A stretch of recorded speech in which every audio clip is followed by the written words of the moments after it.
Good morning student. परिजन कल्याण समिति के यूट्यूब चैनल में आप सभी का स्वागत है। आज हम फंडामेंटल ऑफ मल्टीमीडिया के इम्पोर्टेंट क्वेश्चन सॉल्व करेंगे। Fundamental of multimedia unit second का क्वेश्चन है, explain the importance of sound in multimedia. Multimedia में साउंड का महत्व बताइए। साउंड मानवीय जीवन में आवाज या ध्वनि का बहुत महत्वपूर्ण स्थान है। मानव ही ऐसा प्राणी है जो विभिन्न आवाजों को एक अर्थपूर्ण शब्द में परिवर्तित कर संदेशों का आदान प्रदान करता है। ध्वनि के माध्यम से हम आपस में आसानी से संदेशों का आदान प्रदान कर सकते हैं। साउंड क्या होता है? मानव जीवन में आवाज या ध्वनि का बहुत महत्वपूर्ण स्थान होता है। मानव ही ऐसा प्राणी है जो विभिन्न आवाजों को एक अर्थपूर्ण शब्द में परिवर्तित कर संदेशों का आदान प्रदान करता है। ध्वनि के माध्यम साउंड की हेल्प से ही हम आपस में आसानी से संदेशों का आदान प्रदान कर सकते हैं। मल्टीमीडिया में आवाज का महत्व। सभी प्रकार के मल्टीमीडिया प्रोजेक्ट में ध्वनि प्रभाव बहुत महत्वपूर्ण हिस्सा होता है। बिना ध्वनि या अयोग्य ध्वनि प्रभाव से एक अच्छा प्रस्तुतिकरण भी उबाऊ हो जाता है। सभी प्रकार के मल्टीमीडिया प्रोजेक्ट, अपन किसी भी प्रकार का मल्टीमीडिया प्रोजेक्ट जब तैयार करते हैं उसमें ध्वनि प्रभाव बहुत महत्वपूर्ण हिस्सा होता है, क्योंकि बिना ध्वनि प्रभाव के कोई भी प्रेजेंटेशन उबाऊ नहीं होता, वो बोरियत सा लगने लगता है, उबाऊ सा हो जाता है। इसलिए किसी भी मल्टीमीडिया प्रोजेक्ट में कौन सा ध्वनि प्रभाव उपयुक्त है ये समझना बहुत आवश्यक है। जब अपन कोई भी मल्टीमीडिया प्रोजेक्ट तैयार करते हैं उसमें ध्वनि या आयोजित ध्वनि के प्रभाव से एक अच्छा प्रस्तुति भी उबाऊ हो जाता है। अगर उसमें ध्वनि वगैरह अपन ऐड नहीं करते तो वो क्या होता है, प्रेजेंटेशन उबाऊ सा हो जाता है, बोरियत सा लगने लगता है। इसलिए किसी भी मल्टीमीडिया प्रोजेक्ट में कौन सा ध्वनि प्रभाव उपयुक्त है ये समझना बहुत आवश्यक है।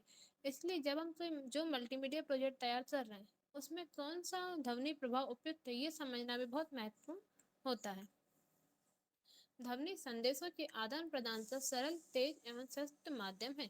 हम अपनी बात दूसरे तक पहुंचाने के लिए प्राय ध्वनि माध्यम का ही प्रयोग करते हैं। ध्वनि संदेशों के आदान प्रदान का सरल, तेज एवं सशक्त माध्यम है। हम अपनी बात दूसरे तक पहुंचाने के लिए प्राय ध्वनि माध्यम का ही प्रयोग करते हैं। कंप्यूटर के माध्यम से हम ध्वनि संदेशों को संग्रह कर सकते हैं तथा आवश्यकता अनुसार प्रयोग कर सकते हैं। कंप्यूटर की हेल्प से हम ध्वनि संदेशों को संग्रह कर सकते हैं तथा आवश्यकता के अनुसार प्रयोग कर सकते हैं। कंप्यूटर में ध्वनि इनपुट के लिए माइक का उपयोग किया जाता है तथा ध्वनि आउटपुट के लिए स्पीकर का उपयोग किया जाता है। कंप्यूटर में ध्वनि इनपुट करने के लिए माइक का उपयोग होता है तथा ध्वनि आउटपुट के लिए स्पीकर का उपयोग किया जाता है। ध्वनि प्रोसेस के लिए करने के लिए साउंड कार्ड का उपयोग किया जाता है। ध्वनि प्रोसेस करने के लिए साउंड कार्ड का उपयोग किया जाता है।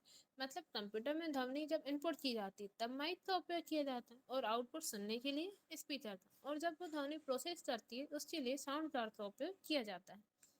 मल्टीमीडिया की प्रमुख विशेषता है वे विषय को अच्छे तरीके से एवं सरलता से समझने योग्य फॉर्मेट में प्रस्तुत करता है।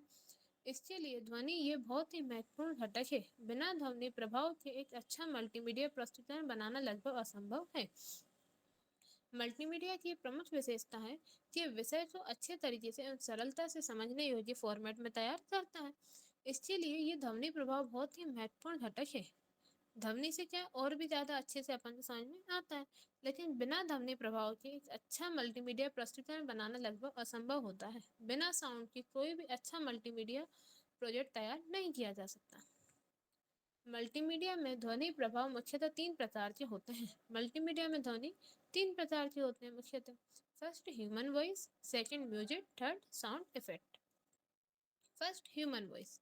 अगर ध्वनि स्क्रीन पर क्रियाओं से काफी मेल नहीं खाती है तो वे कार्य विश्वसनीय नहीं लगता। विश्वसनीय उच्च गुणवत्ता वाले ध्वनि को प्राप्त करने का एक तरीका ध्वनि प्रभाव के लिए इंटरनेट पर उपलब्ध साउंड लाइब्रेरी पर पूरी तरह निर्भर होने के बजाय मूल ध्वनि क्लिप का उपयोग करना बेहतर होता है। अगर ध्वनि स्क्रीन पर क्रियाओं से मेल नहीं खाती है तो वह कार्य विश्वसनीय नहीं लगता। विश्वसनीय तब लगता है जब उच्च गुणवत्ता वाले ध्वनियों को प्राप्त करते हैं, और इसके लिए इंटरनेट पर उपलब्ध साउंड लाइब्रेरी पर पूरी तरह निर्भर होने के बजाय मूल ध्वनि क्लिप का उपयोग करना चाहिए। उदाहरण के लिए अपन देखते हैं, यदि हमने किसी कॉमेडी फिल्म या मल्टीमीडिया प्रोजेक्ट में उदासी के ध्वनि प्रभाव डाले हैं तब उस प्रोजेक्ट की मौलिकता खत्म हो जाएगी। न वे प्रोजेक्ट कॉमेडी की तरह प्रस्तुत होगा, ना ही वे गंभीर प्रकार का दिखेगा, ना ही वो हमें कॉमेडी लगेगा, ना ही वो हमें गंभीर प्रकार का लगेगा। इस प्रकार यदि हम किसी आदमी के डायलॉग में स्त्री की आवाज डालते हैं तो भी वह अर्थहीन लगेगा।